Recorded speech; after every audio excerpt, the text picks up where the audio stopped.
I give the floor to the Attorney-General and Minister for Economy, Civil Service and Communications, the Honourable Aiyaz Sayed-Khaiyum. You have the floor, sir.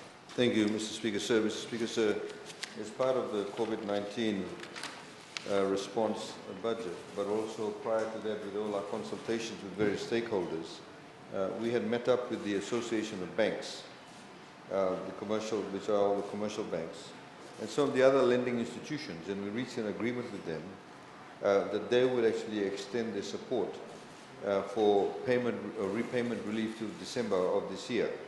I'd like to take this opportunity, Mr. Speaker, sir, to thank all those financial institutions. Mr. Speaker, sir, the repayment relief is provided both to individuals with personal loans and mortgages, and also businesses and other commercial customers. Relief is provided for principal repayments, where specifically needed, and in certain cases both principal and interest are also have been deferred. Banks have also increased their loan provisioning to account for potential default and losses.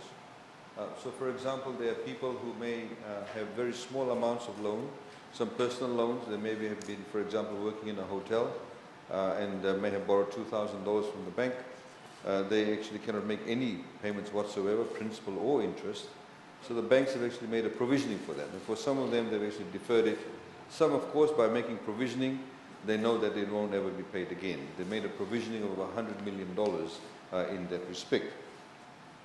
The Honourable Member has asked this question.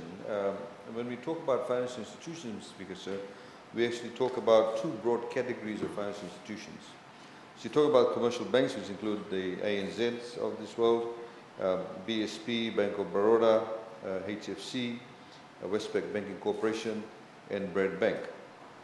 Licensed credit institutions, Mr. Speaker, sir, include the Credit Corporation Fiji Limited, BSP Finance, Kontiki Finance, and Merchant Finance. FDB also, Mr. Speaker, sir, has been providing debt relief.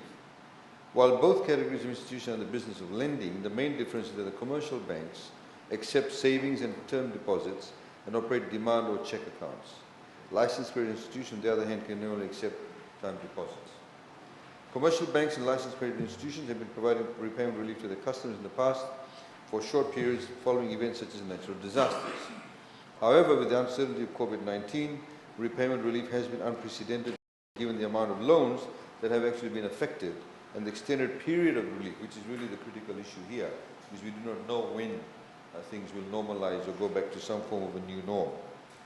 Mr. Speaker, sir, as of July 2020, the total value of loans provided with repayment relief by licensed financial institutions stood at $3 billion to 17,194 customers. These include the relief package offered by commercial banks, licensed credit institutions, and of course FDB, Mr. Speaker, sir. Mr. Speaker, sir, as of June, the total value of the loans provided with repayment relief was $3.6 billion, around 18,422. The reduction in the July period, Mr. Speaker, sir, reflects a notable number of 1,228 of business individuals who no longer need the relief in their repayment as the cash flow incomes have improved. So some have picked up, so less people now require that relief. Mr. Speaker, sir, the financial institutions, of course, are foregoing, Mr. Speaker, sir, around 40.3 million in loan repayments a month. Mr. Speaker, sir, this is, of course, been a trend throughout the world. One of the things we always have to be careful about is that if there is a provisioning for loans that are in doubt, and also if we have repayments, what the bank does is closely monitors the situation of the financial institutions that are providing debt relief. We need to look at how they're managing the funds and also to look at the stability of the financial system. Mr. Speaker, sir, while the trend of the non-performing loans have been increasing from 3% of total gross loans in December 2019 to 4.3% as at the end of July 2020, the capital positions of these institutions, Mr. Speaker, sir, have remained satisfactory for some at strong levels. So what the Reserve Bank is doing, Mr. Speaker, sir, they are regularly conducting what we call stress tests to forecast what would be the expected level of loss and accordingly liaising with individual institutions and ensuring that provisioning levels are adequate and capital buffers are in place to mitigate the potential losses arising from the impact of the pandemic. Earlier today, Mr. Speaker, sir, we talked about confidence, etc. And I've just pulled out the figures of new lending From April to July, Mr. Speaker, sir, of this year, $668 million has actually been given out by banks in new lending. The current liquidity, Mr. Speaker, sir, stands at $1.077 billion, and the foreign reserve stands at $2.3 billion, equivalent of about 8.7 months of retained imports, Mr. Speaker, sir.